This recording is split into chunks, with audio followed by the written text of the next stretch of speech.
Hello मेरे प्यारे दोस्तों, आप सभी को मेरे यूट्यूब चैनल कहानी का खजाना में स्वागत करती हूँ। आई होप आप सभी लोग खुश होंगे, स्वस्थ होंगे। चलिए दोस्तों, आज आप सबको मैं एक नई कहानी सुनाती हूँ। उस दिन घर का माहौल ही अलग था। भैया भाभी की शादी की रिसेप्शन पार्टी थी। तब रात के 1 बज रहे थे। सुरभि अपनी साड़ी संभालती हुई छत की तरफ आ रही थी। उसकी साड़ी की पल्लू बार बार उसके कंधे से सरक रही थी। वो पीछे मुड़कर देखने लगी कि कोई आ तो नहीं रहा है। मैं छत पर पहले से ही खड़ा था। मेरी आंखें सुरभि को देखते ही चमक उठी। सुरभि ने भी मुझे देखा। उसने अपनी नजरें फेर ली। वो जानती थी कि ये गलत है। वो मेरी भैया की साली थी। लेकिन आज की रात कुछ अलग था, जो सामान्य नहीं लग रहा था। शादी का माहौल था, रिश्तेदारों से मिलना, और वो नजरें दिन भर चुपके चुपके से मिल रही थी। सुरभि छत पर आई। उसने हल्के से दरवाजा बंद किया और नाराजगी भरी आवाज में पूछा, कुणाल, इतनी रात को यहाँ छत पर क्या कर रहे हो? लेकिन वो नाराजगी तो मानो बस दिखाने के लिए थी। मैंने कहा वो शादी का माहौल था तो मुझे नींद नहीं आ रही थी। लेकिन सुरभि, तुम भी तो सोई नहीं हो। उसने कोई जवाब नहीं दिया। सुरभि की साड़ी हवा में लहरा रही थी और उसकी कमर की लकीर साफ दिख रही थी। मेरी नज़र तो वहां पर ही अटक गई। मैं मन में सोच रहा था कि मैं 2 महीने से उसे देख रहा हूँ, लेकिन आज पहली बार लगा कि वो सिर्फ भाभी की बहन नहीं, बल्कि एक बहुत ही खूबसूरत और हसीन लड़की भी है। मैं उसे अपने ख्वाबों में महसूस करने लगा था। सुरभि ने भी मेरी नज़र को महसूस किया। उसने मुझसे कहा, कुणाल, चलो हम नीचे चलते हैं। अगर किसी ने हमें देख लिया तो हमारे बारे में क्या सोचेंगे? मैंने अपना कदम आगे बढ़ाते हुए कहा, कोई नहीं आएगा, सब सो गए हैं। भैया भाभी तो अपने कमरे में हैं।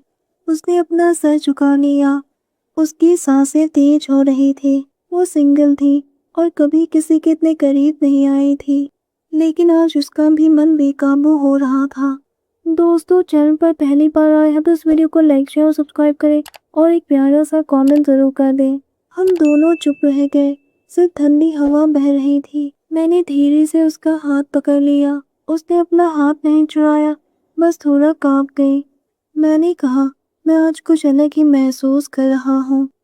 तुम्हें देखकर अपने आप को रोक नहीं पा रहा हूँ। मन तो कुछ और ही करने लगा है। सुरभि शर्मा गई। मैंने उसका हाथ पकड़कर अपनी छाती पर रख दिया। देखो ना सुरभि, मेरा दिल तुम्हारे लिए कितना तेज धड़क रहा है। सुरभि ने मेरी धड़कनों को महसूस किया। उसके हाथों की उंगलियां मेरे शर्ट के ऊपर से सरक रही थी। मैंने उसकी कमर पकड़ ली। मेरी हाथों की उंगलियां उसकी साड़ी के सिलवटे में फंस गई। उसकी सांसें मानो रुक सी गई। मैंने उसे अपनी तरफ खींचा।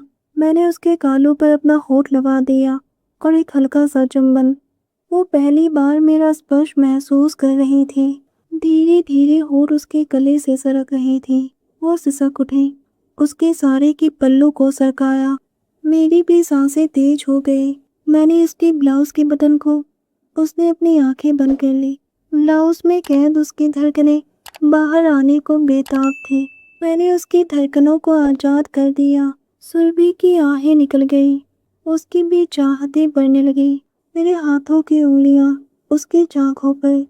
मैंने धीरे से कहा, सुरभि, तुम कितना तड़प रही हो? सुरभि शर्मा गई, लेकिन उत्तेजना से उसकी सांसें और तेज होती गई। मैं भी धीरे से आगे बढ़ने लगा। सुरभि ने अपने मुंह पर हाथ रख लिया ताकि उसकी आवाज ना निकले। उसने पूरी तरह से अपने आप को मुझे सौंप दिया। हम दोनों लंबे समय तक एक दूसरे में खोए हुए थे। सुबह सब कुछ सामान्य था, लेकिन हमें ये रात हमेशा के लिए याद रहेगी। दोस्तों, आप सबने अपना कीमती समय निकाल कर इस वीडियो को सुना। इसके लिए आप सभी को धन्यवाद कहती हूँ। धन्यवाद दोस्तों।